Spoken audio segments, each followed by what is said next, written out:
The first officer lost his position after slapping a Christian girl. But 2 years later, a worse man replaced him. A man who didn't fear God, didn't respect women, didn't believe in consequences.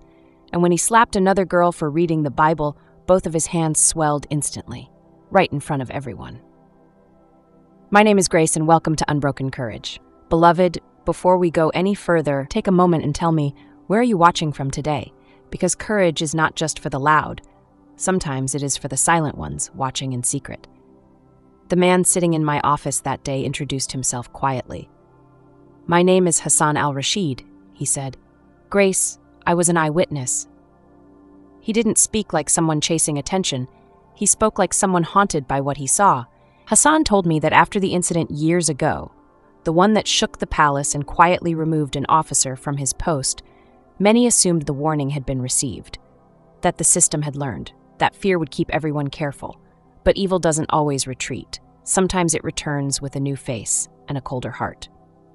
"Grace," Hassan said. They replaced him with a man even worse. The new officer's name was Major Zade al-Harbi. And Hassan did not call him strict. He called him cruel. Major Zade carried himself like power was his birthright. His eyes were sharp, always scanning for weakness. His mouth rarely smiled unless someone was suffering. He didn't just want obedience, he wanted submission, the kind that breaks the spirit. He hated anything he couldn't control, Hassan said, and he hated Christians the most. Not because they had harmed him, but because their faith represented something he could not dominate. A kingdom within the heart, a higher authority. The day it happened began like any other day inside those sealed palace compounds. Quiet corridors, polished floors, soldiers walking with the rhythm of discipline. But Hassan said tension was already in the air, because whispers had been spreading. A young girl had been found with a Bible, not a printed page, not a quote, an actual Bible, hidden beneath cloth in a private corner. Someone reported it, and the girl was brought forward, guarded on both sides, her hands tied, not because she was violent, but because they wanted her to feel small. Hassan told me she couldn't have been more than 18 or 19.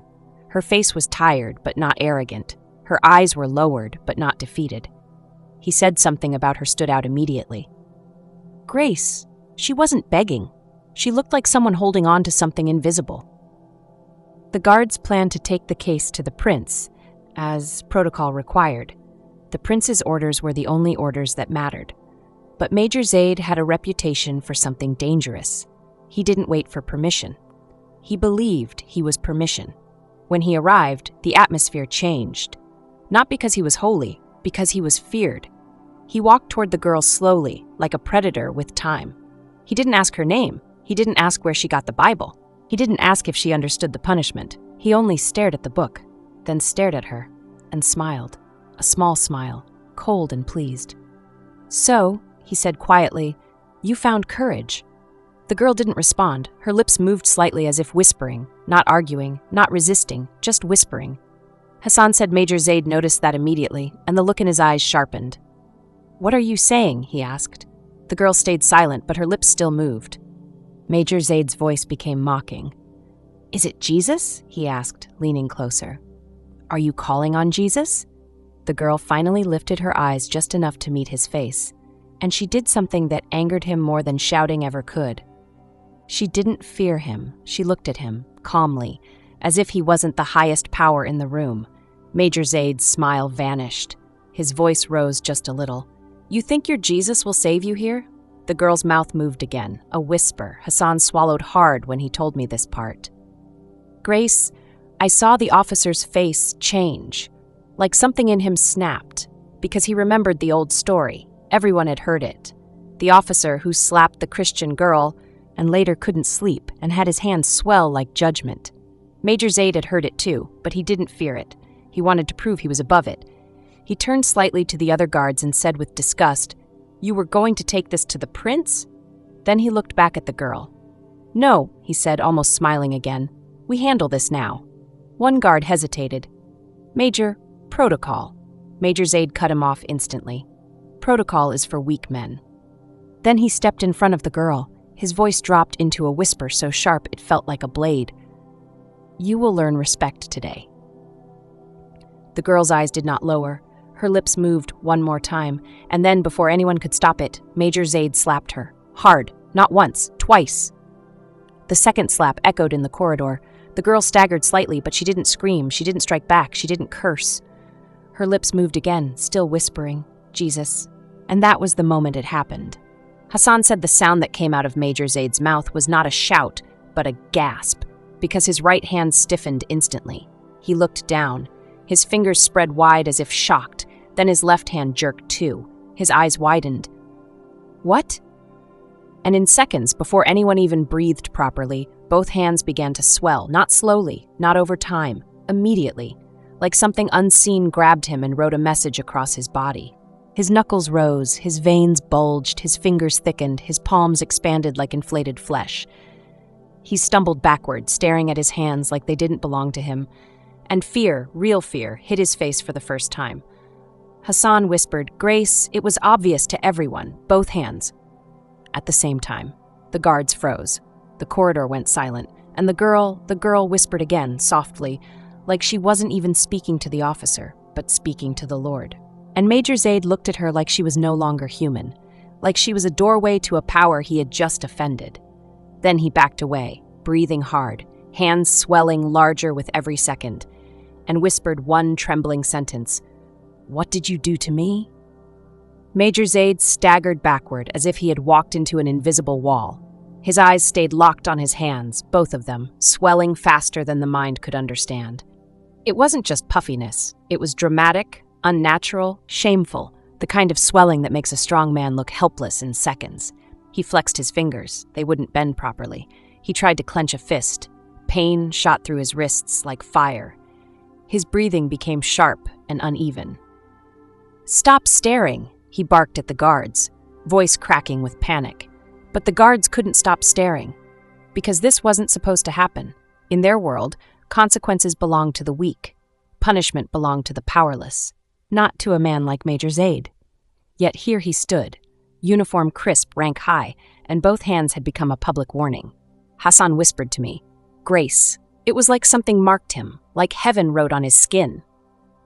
Major Zade turned his head quickly, searching for the girl again. She was still standing there, face marked, eyes steady. She wasn't laughing. She wasn't smug. Her lips were moving softly, still whispering.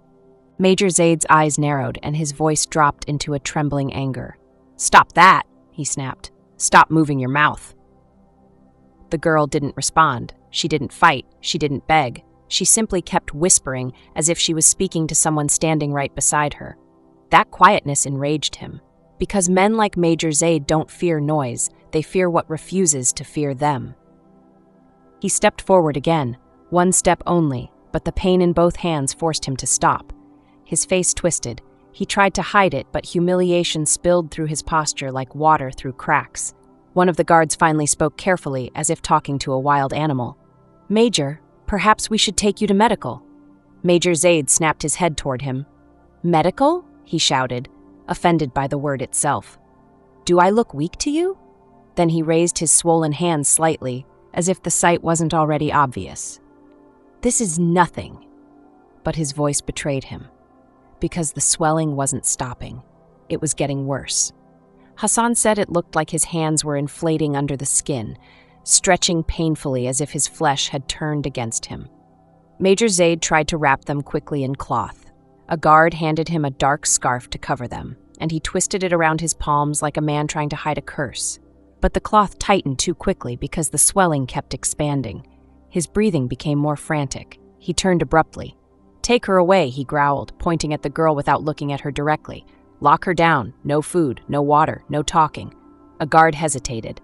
"Major, we still have to report to the prince." Major Zade's eyes flared. "I am the report," he thundered. He walked away fast, almost running, like a man trying to escape the corridor before anyone could witness him breaking. But Hassan followed at a distance. "Grace, I knew something," Hassan told me. "If this reached the prince, the major was finished." And Major Zade knew it too. Major Zade returned to his quarters with his hands wrapped tightly, his jaw clenched to keep the pain inside. He dismissed everyone with harsh commands. "Leave me." He tried to convince himself it was temporary. A reaction, an allergy, something explainable. But when the door closed and silence filled the room, he felt it again. That heaviness. That same invisible weight that had filled the corridor. Not fear of punishment, fear of presence. Hassan told me later what the guards reported quietly. The major didn't sleep. He paced. He cursed. He sat down and stood up again. And every time he tried to rest, the pain surged sharper. Both hands throbbed like beating hearts. His fingers stiffened, his wrists locked. He pressed cold water against them. Nothing. He wrapped them tighter. The cloth became unbearable. It was like the swelling was resisting restraint. Then near midnight, Major Zade's mind began to torture him. Not with the slap, not with the girl's face, with something worse, her lips. Her lips, that whispering, that calmness, that quiet strength that didn't respond to intimidation. In the darkness, he heard it again, not with his ears, but inside him. Jesus, a name he didn't respect. A name he mocked, a name he had just challenged. Now it wouldn't leave.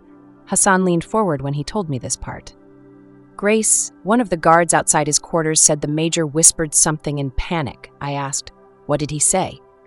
Hassan swallowed. He said, "Why is it following me? Following, not swelling, not pain, following." Because deep down he knew it wasn't medical, it was spiritual.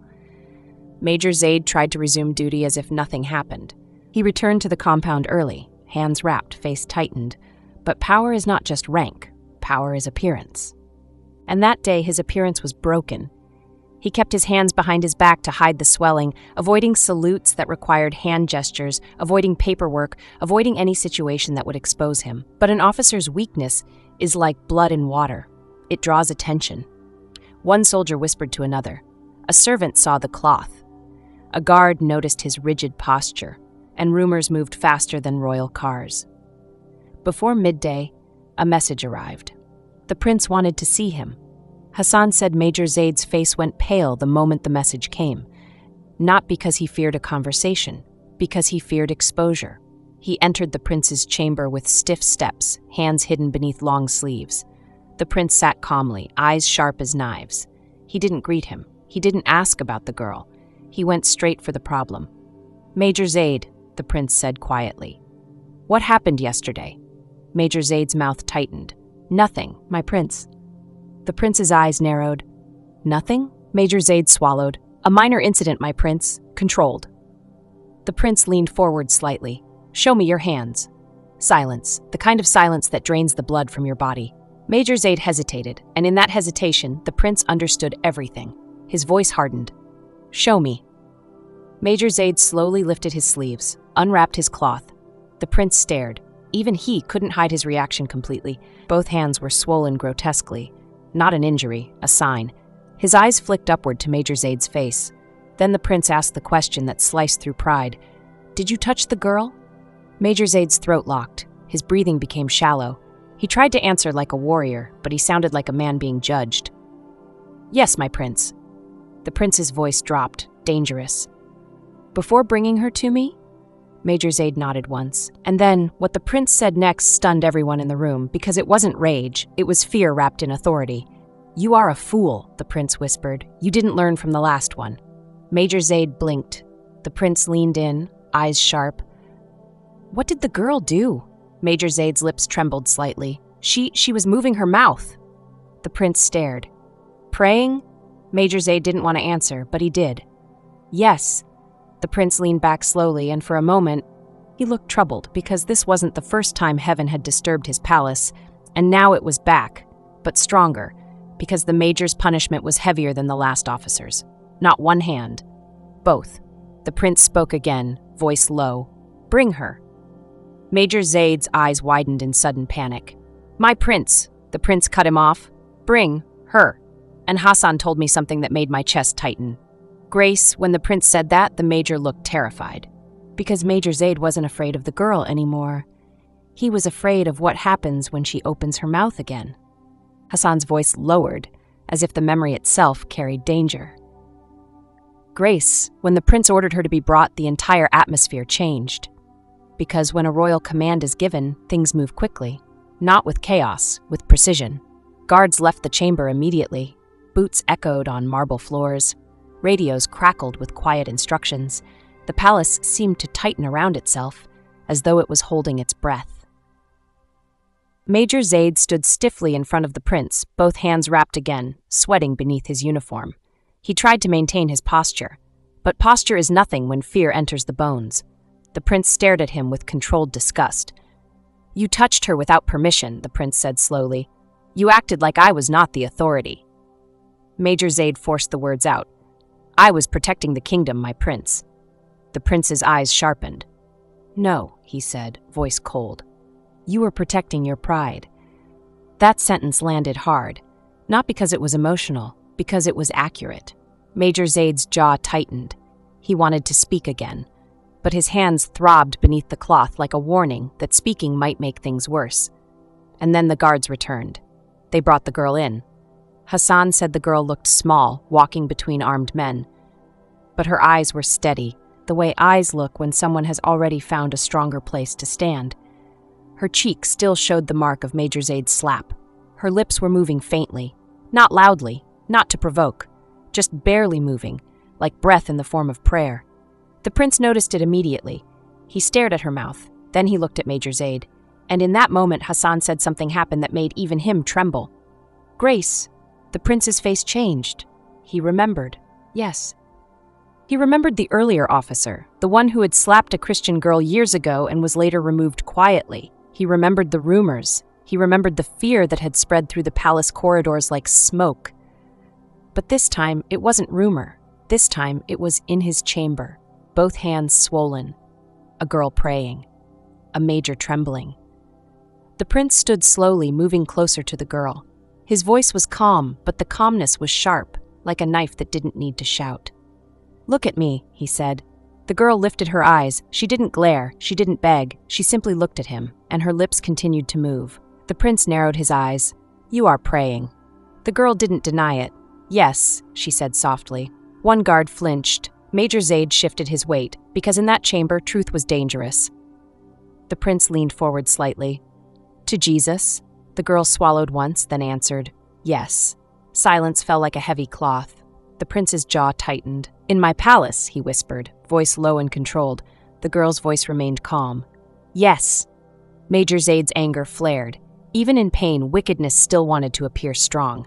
"My prince," he snapped. "You see, she is defiant." The prince didn't take his eyes off the girl. He studied her like she was an unfamiliar language. Then he asked the question that revealed what kind of battle this truly was. "Why won't you fear us?" The girl blinked slowly, and Hassan said her answer cut through every lie they lived by, "Because Jesus is greater than you." A sound left Major Zade's throat, half gasp, half fury. "You insolent!" But the prince lifted his hand slightly. "Enough." Then he looked at Major Zade. "You struck her." Major Zade swallowed hard. "Yes, my prince." The prince's voice was low now, and both of your hands swelled. Major Zade's face twitched. "Yes," the prince stared in silence. Then he turned back to the girl and asked something that shook the room.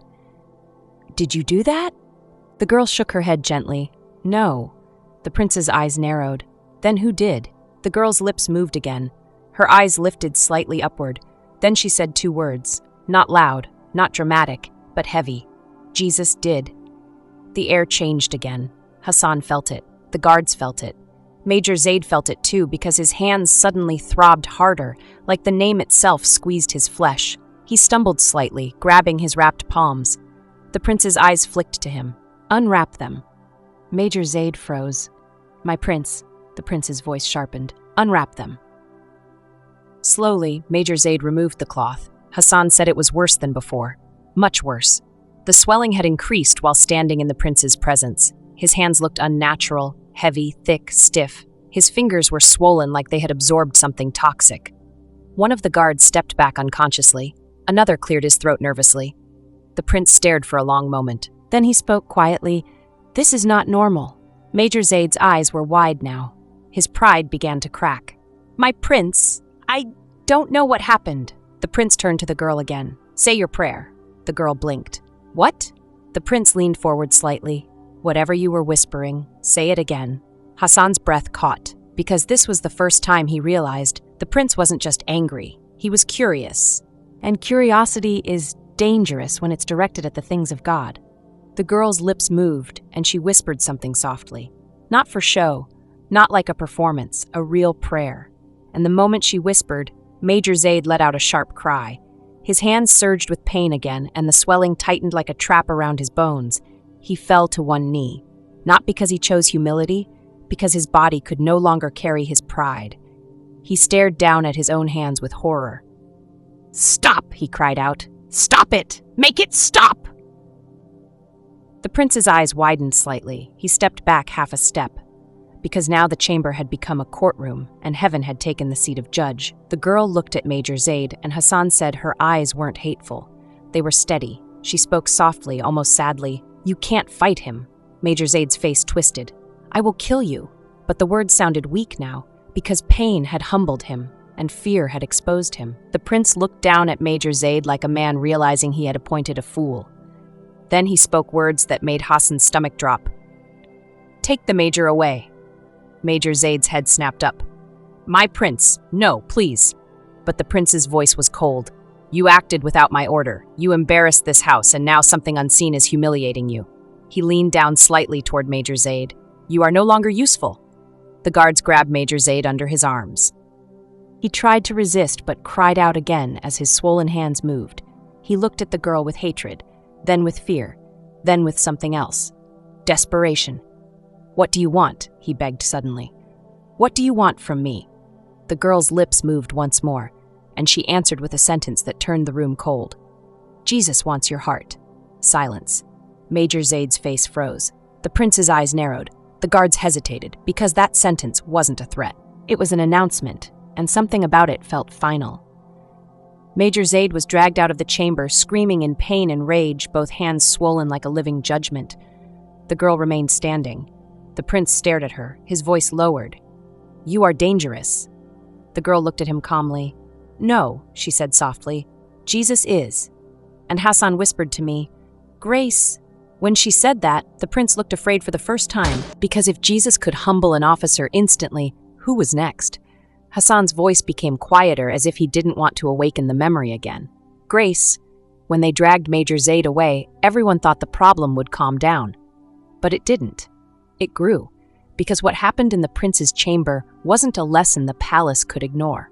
It wasn't a rumor this time. It was witnessed by too many eyes.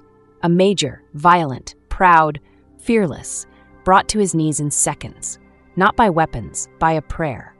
And the worst part for the palace wasn't even Major Zade's humiliation. It was the question that followed it, like an unspoken storm. If Jesus can do that to a wicked officer, what can he do to anyone else? Major Zade was taken to the medical wing immediately, not because they cared about his well-being, but because they wanted control back. If they could label it an injury, they could reduce heaven to a diagnosis. Doctors arrived quickly, loyal doctors, quiet doctors, men trained to speak carefully when the royals are near. They unwrapped Major Zade's hands with grim faces. Hassan told me the swelling was not normal inflammation. It was not bruising, not fracture, not allergic reaction. It looked unnatural. His fingers were thick like they had been pumped full of pressure. His knuckles were raised, swollen tight. The veins seemed strained beneath the skin. The palms looked heavy, like weights attached to his wrists. Major Zade sat on the examination bed, sweating, rage and fear mixing into something dangerous. "Fix it," he growled at the doctor. "Fix it now." The doctor nodded quickly, trying to remain calm. "My lord, we will try." They tried everything. Cold, compress, heat treatment, anti-inflammatory injections, painkillers. Nothing moved, nothing softened, nothing relieved him. If anything, it worsened.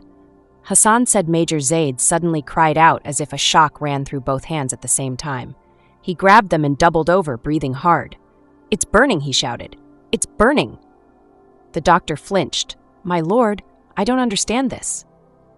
Major Zade raised his face in fury. "Then pretend you do," he screamed. "Do your job."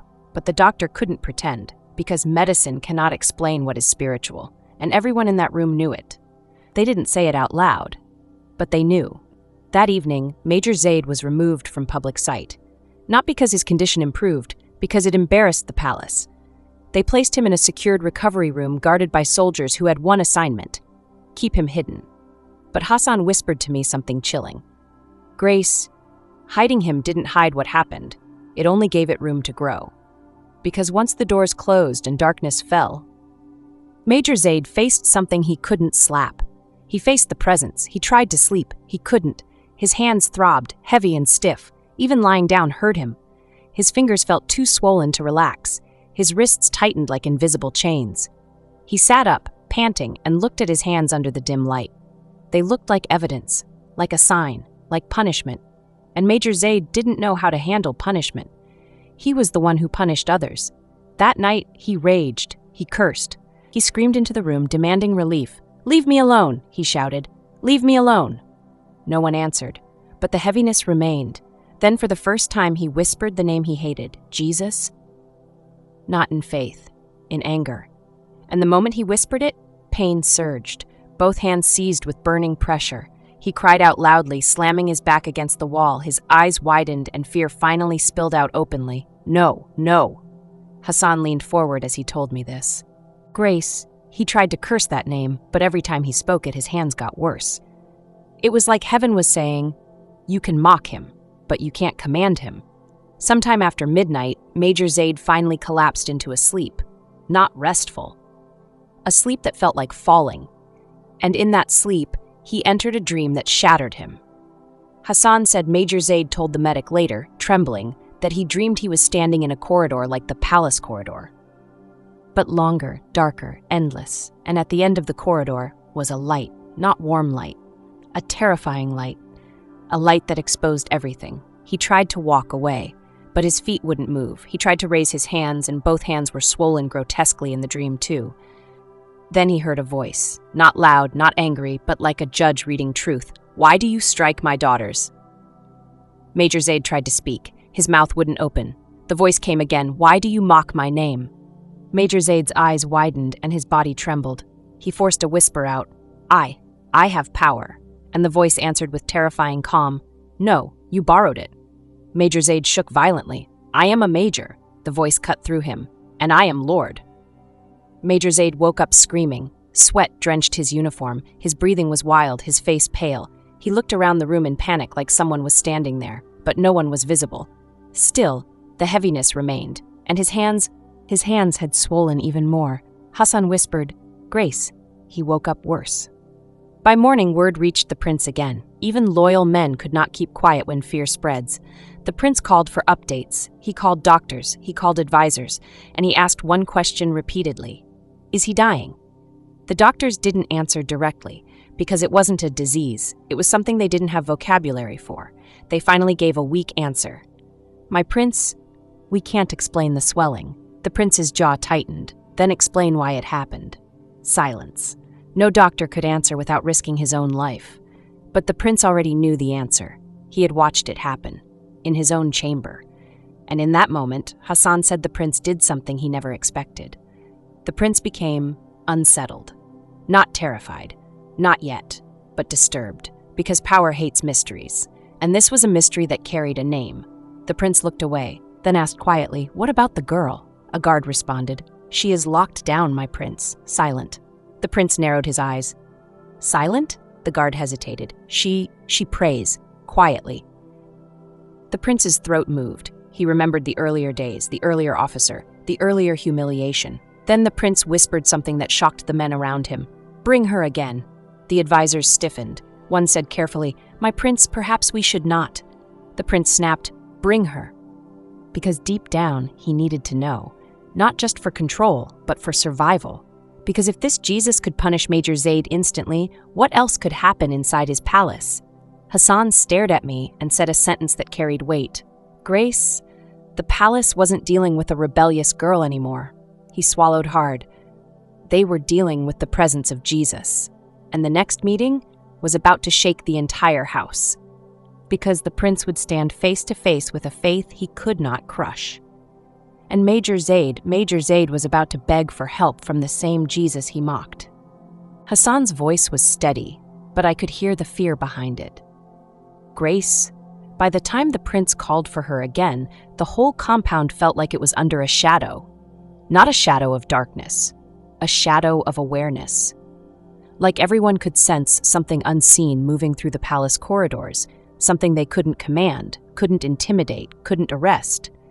The guards moved faster that day, not because they were disciplined, because they were nervous. Even the servants kept their heads lower than usual, as if eye contact itself could attract judgment. And Major Zade? Major Zade was no longer a powerful man. He was a frightened one. His condition worsened overnight. Both hands were swollen beyond anything normal. The skin looked tight, stretched, as if it might split. His fingers barely moved. Even breathing seemed to trigger pain. The medics tried to keep him calm. But he wasn't calm. He had reached the point where pain stops being physical and becomes spiritual. Major Zade began to whisper things that made the guards outside his room exchange uneasy looks. "It's here," he kept saying. "It's here. It's here." One medic asked carefully, "What is here, Major?" Major Zade's eyes widened, wild. "Him." The medic swallowed. "Who?" Major Zade couldn't even say it boldly anymore. His lips trembled. "Jesus." The moment the name slipped out, Major Zade gasped and grabbed his hands, crying out as if lightning shot through his bones. Hassan leaned forward when he told me. Grace, he was terrified of saying the name, but he was even more terrified of not saying it. Because now he felt trapped between two fears, fear of the prince's wrath and fear of God's presence. And the second fear was heavier. When they brought the girl again, it wasn't the same as before. She had been kept in isolation. Her face still carried the mark of the slap, but her spirit looked unchanged, almost strengthened. Her eyes were clear. Her steps were steady. Her lips moved softly as she walked. Not loud, not defiant, just faithful. Hassan whispered, "Grace," she looked like someone walking with someone. The prince stood by the window this time, hands behind his back, staring into the distance as if he was thinking too deeply for a man who prided himself on control. When the girl entered, he turned slowly. He didn't shout, he didn't threaten. His eyes simply studied her. Then he spoke with a calmness that sounded like he was trying to convince himself. "You caused trouble." The girl replied quietly, "No, my prince, the truth causes trouble." The prince's jaw tightened. He walked closer. "Major Zade is suffering." The girl looked at him calmly. "He struck me." The prince stared at her face. "You prayed?" The girl nodded slightly. "Yes." The prince lowered his voice. "Do you understand what you are doing?" The girl's eyes lifted. "Yes. You are inviting something into my palace." The girl answered with a sentence that made the air feel heavy again. "Jesus doesn't need an invitation when people are hurting." The prince's eyes narrowed. He didn't like that answer. Because it was true. He wanted permission to matter. But heaven was moving without it. The prince turned slightly and gave a command. "Bring Major Zade." Hassan's stomach dropped. Because bringing Major Zade into that chamber was like bringing a burning man into a room full of oil. The guards hesitated. "My prince," the prince's voice sharpened. "Bring him." Minutes later, they dragged Major Zade in. Not escorted, dragged. He couldn't walk properly because pain had weakened his whole body. His swollen hands were wrapped in thick cloth, but the wrapping looked ridiculous now, like someone trying to hide a storm inside a scarf. The moment Major Zade entered the chamber, his eyes locked onto the girl. His face tightened instantly. Hatred flashed first, then fear drowned it, because his pain increased just being near her. The girl looked at him without hatred, without insult. Just steady. Major Zade tried to stand upright, tried to regain authority in front of the prince, but his body betrayed him again. Both hands throbbed violently. He let out a sound, half grunt, half sob, and dropped to one knee, not in worship, in collapse. The prince watched him with disgust. "Look at you," the prince whispered. "You have become a shame." Major Zade's breathing was frantic. He looked up at the prince like a desperate animal. "My prince, I can't." The prince cut him off. Silence. Then the prince turned to the girl and asked a question that made everyone hold their breath. "Can your Jesus stop this?" Hassan said, his heart pounded. Because that question wasn't just a challenge, it was curiosity mixed with fear. And when powerful men start asking questions, something has shifted. The girl's lips moved softly again. Then she answered, "Jesus can stop it." The prince's eyes narrowed. "Then tell him to stop it." The room went silent. Major Zade stared at the girl now like she held his life in her hands. His voice trembled, breaking into something Hassan said he never expected from a cruel man like him. "Please." That one word shocked the chamber, because wickedness doesn't say please unless it has reached the end of itself. Major Zade's eyes were wet now. "Make it stop," he whispered. "Make it stop." The prince watched coldly, trying not to show that fear was touching him too. The girl looked at Major Zade, then she looked upward, and she spoke softly, not loudly, not dramatically, just like someone speaking to a father. "Jesus, have mercy." The moment she said it, the room became heavier, like everything paused to listen. Major Zade's breathing froze, his eyes widened, and then both of his hands began to relax slightly. The swelling didn't vanish instantly, but the crushing pain eased. He gasped like a man taking his first normal breath in days. He stared down at his hands, shocked. His fingers moved a little, just a little, but enough to make him tremble. Major Zade whispered, voice breaking, "What? What is this?" The girl answered softly, "Mercy." That word struck everyone. Mercy, not revenge, not destruction, mercy. The prince stared at the scene, his expression tightening because he was witnessing something that power cannot produce, a wicked man being offered mercy by the God he mocked. Major Zade looked up at the girl, tears falling now. "Why would he show me mercy?" he asked, voice cracked.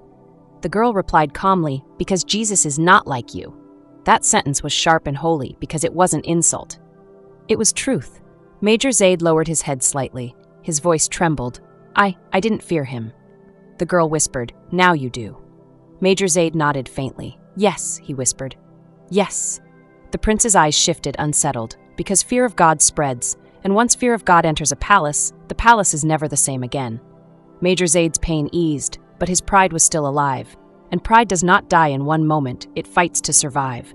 Hassan leaned forward and whispered, "Grace." After his pain eased, he looked at the prince. And Hassan saw it. Major Zade's mind was already calculating. If he admitted weakness, he would lose everything. If he confessed faith, he would be destroyed.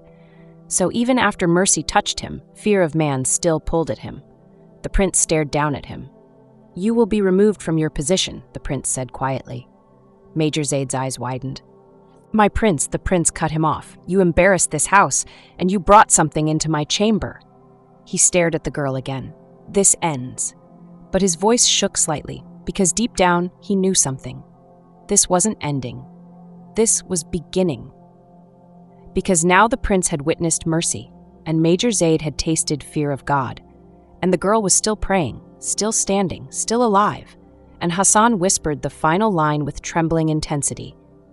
"Grace, when the prince said this ends," he swallowed hard, "I could feel Jesus saying, 'No, this starts.'"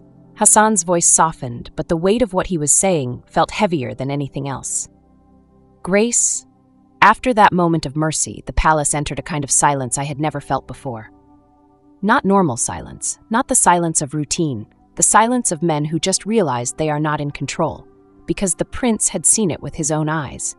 A wicked officer brought to his knees, pain that medicine couldn't touch, mercy released by a prayer.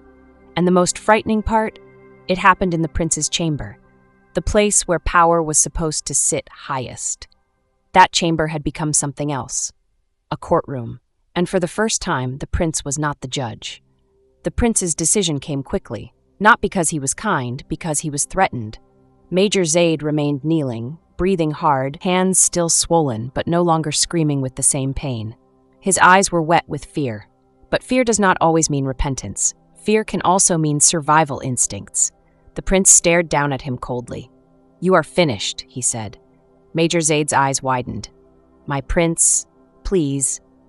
The prince lifted a finger slightly. Silence. Then he spoke words that shattered Major Zade's future. "You will be removed from position immediately. Your authority is stripped. You will be watched." Major Zade's mouth trembled. "But my prince, I was loyal." The prince's gaze sharpened. "No," he replied. "You were arrogant." Those words hit the room like a blade, because arrogance in the palace is only tolerated if it brings results. But Major Zade brought humiliation, and humiliation is unforgivable in royal spaces. The guards lifted him up roughly as they dragged him away. Major Zade turned his head and stared at the girl with a mixture of hatred and terror. He wanted to blame her, but deep down he knew something he could not escape. It wasn't the girl that did this. It was Jesus. And now Major Zade had been touched by a God he mocked. But he still had a choice to make. A hardened heart can be humbled and still refuse to surrender. The prince remained standing, hands behind his back again, posture controlled. But his eyes betrayed him. They were unsettled. He looked at the girl for a long time, then he spoke quietly. "You are not like the others." The girl answered gently, "Because Jesus is with me." The prince's jaw tightened. "You say his name easily." The girl nodded slightly. "Because he saved me." The prince walked closer, not like a monster now, like a man wrestling with something he never planned to face. "If I release you," he asked carefully, "will you continue this?" The girl blinked. "Continue what?" The prince's eyes narrowed. "You're praying." The girl's lips moved softly again. Then she said words that made even Hassan's skin prickle when he repeated them. "My prince, I cannot stop." Silence. The prince exhaled slowly, like those words pressed on his chest. Because he understood the truth now. He could imprison her body, but he couldn't imprison what was inside her. And worse, her faith wasn't weak, it was contagious. Because it brought fear of God into rooms where fear of man used to rule. Prosody. Hassan whispered something that still made him tremble even years later. Grace, she looked at the prince and said something that wasn't disrespect. He swallowed hard, but it was dangerous. The girl lifted her eyes and spoke softly, "You have seen enough to believe." The prince froze. No one spoke to him like that, not because he was powerful, because he was untouchable. But her words touched him. They weren't insulting, they were exposing. The prince's voice dropped, sharp. "Careful." The girl nodded. "Yes, my prince." Then she added quietly, "But truth doesn't become less true because it is dangerous." The prince stared at her mouth again, as if he expected her lips to begin moving and cause another shaking in the atmosphere. And then something happened that Hassan said made his heart race. The prince's hand trembled slightly. Not much, but enough. The prince quickly clenched it behind his back.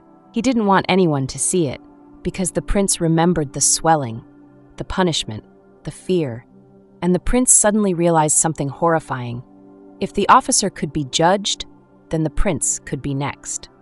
The prince stepped back and spoke to the guards. "Take her away." Hassan's stomach dropped, because he didn't know if "take her away" meant release or disappearance. But the prince added quickly, almost like he didn't want to say the words out loud. "Not to punishment, to a secured location." The guards blinked. "My prince," the prince's eyes narrowed. "I said what I said."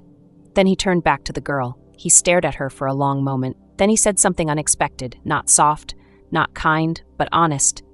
"If your Jesus is real, then he is dangerous." The girl answered softly, "Yes." The prince's eyes narrowed, and if he is dangerous, he paused. "Then why doesn't he destroy us all?" The girl's face softened, and she answered with the most powerful truth of the entire story, "Because he is merciful." The prince looked away, because those words created a problem in his heart. Mercy means opportunity, and opportunity means responsibility, and responsibility is heavy when you've lived by control. Hassan watched the guards escort the girl away, not violently this time, not dragging her, escorting her. And for people inside that palace, that difference meant everything, because the system that once fed on cruelty had been interrupted again, not by protest, not by media, not by pressure, by Jesus. And Hassan whispered something that carried holy weight. "Grace, that day I saw it clearly." He leaned forward. It wasn't the girl that was powerful. He exhaled. It was the one she belonged to. Major Zade was removed and never restored. Not because the prince wanted justice, but because heaven demanded consequence. And that is what God does, beloved. Man replaces wickedness with more wickedness. God interrupts it with his presence. Man thinks rank is power. God shows power as holiness. Man humiliates women. God defends them. Man strikes believers. God answers prayer. And when men try to outdo God with cruelty, God outdoes them with conviction. Beloved, this is the part that shook me the most. The old officer who slapped a girl got one hand swollen, but the new officer, more wicked, more cruel, more arrogant, had both hands swell instantly. Why? Because God was sending a message. This is not increasing. This is ending. Ending the pride, ending the cruelty, ending the mockery. Because Jesus is not only a savior, he is also Lord. My name is Grace, and thank you for staying with me on Unbroken Courage. Beloved, tell me, where are you watching from today? And if this story touched your heart, comment right now. I want to hear from you. Let us pray. Father, we pray for every persecuted believer watching this, for every girl, every woman, every brother, every hidden Christian who is suffering because they love Jesus. Let your presence enter their prisons, enter their palaces, enter their secret rooms. Let wickedness be interrupted. Let pride be humbled. Let mercy rise. And Father, for those who strike your people, touch their hearts, stop their hands, and bring them to repentance. Heal the broken, protect the persecuted, strengthen the faithful. In Jesus' name, amen. Beloved, like, share, and subscribe because Unbroken Courage continues. And when Jesus shows up, everything changes.